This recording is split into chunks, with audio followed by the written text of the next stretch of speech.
Hello friends, आज हम लोग कवर करेंगे Kruskal's algorithm for minimal spanning tree. तो सबसे पहले आप लोग को ये पता होना चाहिए कि मिनिमल स्पैनिंग ट्री क्या होता है। तो स्पैनिंग ट्री बेसिकली अगर आप जो है बनाते हैं अपने वेटेड अनडायरेक्टेड ग्राफ से, तो उसमें आपका वेटेड, सपोज करिए ये ग्राफ है आपके पास, एक ग्राफ हम लोग ले लेते हैं।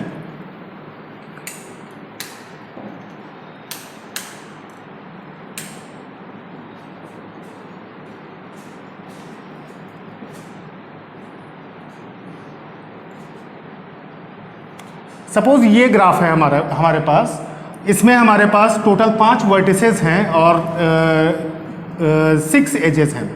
तो इसमें हर एज पे हम कोई वेट असाइन कर देते हैं, एक आर्बिट्रेरी वेट मैं यहाँ पे असाइन कर देता हूँ। ग्राफ से जब हम स्पैनिंग ट्री बनाते हैं तो स्पैनिंग ट्री में आपका अगर if n is number of vertices, तो यहां पे number of edges in the spanning tree should be n-1।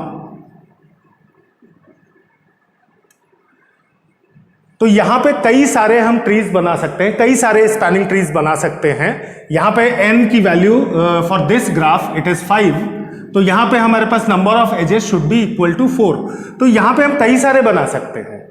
तो उसमें जब हम वेट का सम लेंगे, एक एग्जांपल आपको यहीं पे देता हूं, A, B, C, D और E। यहां पे हमें 4 एजेस इंक्लूड करनी है। तो सपोज हमने AB को इंक्लूड कर लिया, BE को इंक्लूड किया, 2 हो गया, तीसरा इसको इंक्लूड कर लिया, चौथा इसको इंक्लूड कर लिया। अब आप देखेंगे तो इनका जो वेट हमने लिया था इट वाज 2, 10, 6 एंड 5। तो इसका वेट का सम आप करेंगे 2 + 10 + 6 + 5 इट इज इक्वल टू 23। ठीक है। तो इस तरह से अगर कोई दूसरा भी हम बनाते हैं तो वहां पे वेट का सम कुछ और आएगा।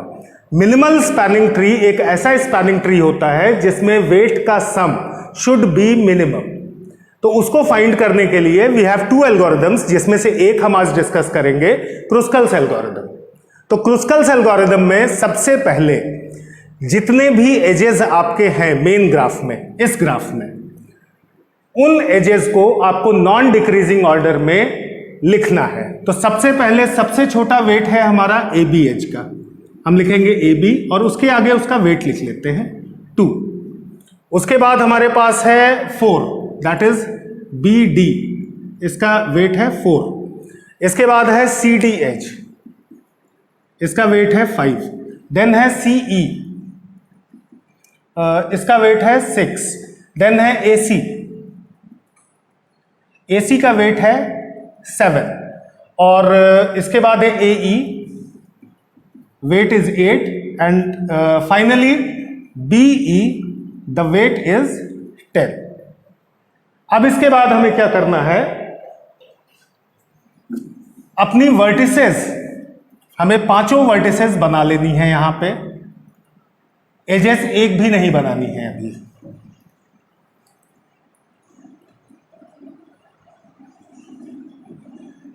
और इस टेबल में, जो ये टेबल हमने यहां पे बनाया, जहां पे हमने नॉन डिक्रीजिंग ऑर्डर में अपने एजेस को लिखा है, उसमें से सबसे पहली वाली एज को लेंगे। There are 3 steps. आपको पहला काम करना है कि आपके जितने भी एजेस हैं उनको नॉन डिक्रीजिंग ऑर्डर में लिखना है। सेकेंड, आपको जो सबसे पहली एज है उसको आप यहां पे बना लीजिए और यहां पे इसका वेट भी लिख लीजिए। नाउ दिस इज इंक्लूडेड जो है in the final tree. Then आप सेकेंड एज को पिक करिए। पहले तो आप ये देखिए कि सेकेंड एज के बनाने से कोई साइकिल तो नहीं बन रहा है। अगर साइकिल बन रहा है तो उसको डिस्कार्ड करिए, अगर साइकिल नहीं बन रहा है तो उसको इंक्लूड करिए। तो सेकेंड एज को लेने से भी कोई साइकिल नहीं बन रहा है हमारा, इसको इंक्लूड किया हमने। Then come to the third edge. Third edge है हमारी CD को भी अगर हम इंक्लूड करते हैं तो हमारे ग्राफ में कोई जो है साइकिल नहीं बनेगा। और चौथी एज है हमारी CE।